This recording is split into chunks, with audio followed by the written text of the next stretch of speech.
दोस्त हैं, आवारा दोस्त हैं जो किसी काम के नहीं, कहीं पियक्कड़ हैं, कहीं दारू कुट्टा हैं, इनको लेकर मत जाना। तुम कितना ही किसी को समझा कर ले जाओ, पर बारात में ऐसा हो ही नहीं सकता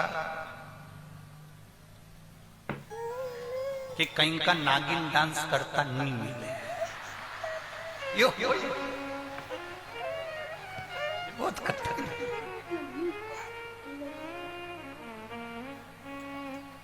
बहुत कठिन।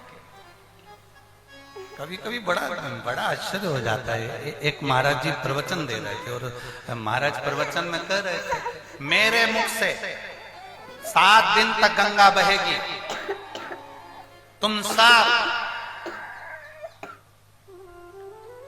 जितने बैठे हो सब उस गंगा में डुबकी लगा। अब उसी कथा में एक सिर फिरा बैठा था,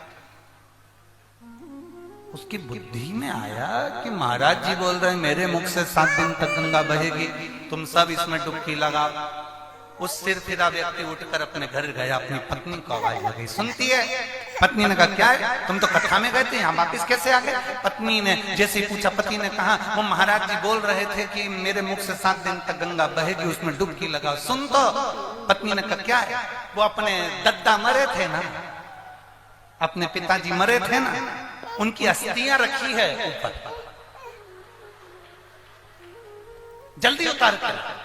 अरे पत्नी ने कहा बड़े आज तो तुम्हारे पिताजी की तुमको याद आ गई क्या? तुम गंगा जी में अस्थियां खवाने के लिए जा रहे हो, ठंडा करने जा रहे हो, अस्थियां खवाने जा रहे हो? पति बोला तो फालतू की बात मत कर, जल्दी से अस्थियां उतार के ला। पत्नी अस्थियां उतार के लाई, पति को दी, पति ने उसको उखल में डाला और उसको मूसल से कूट दिया, कूट के उसकी पुड़िया बना ली, पीस के और पुड़िया बना के और कथा में जा बैठ गया। जैसे महाराज जी ने कहा मेरे मुख से 7 दिन तक गंगा बहेगी, तुम सब डुबकी लगाओ। इतने में वो खड़ा होकर बोला महाराज जी रुको, थोड़ा सा प्रसाद खाओ।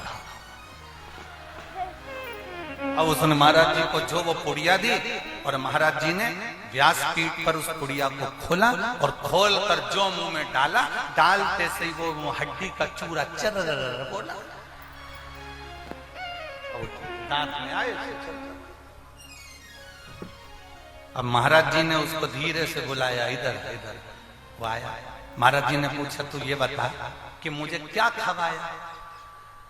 इतने में वो बोला महाराज जी हमारे पिताजी की अस्थियां बहुत दिन से धरी, हमारी पत्नी रोज कहती थी गंगा जी में खवा दो, गंगा जी में खवा दो, गंगा जी में खवा दो, गंगा जी में ठंडा कर दो।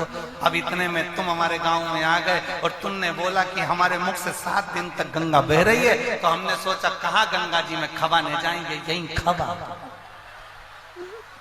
कहाँ जाए?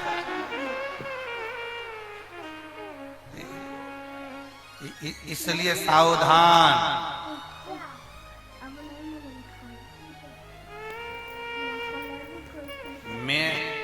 मेरा ये संबोधन सब बेकार।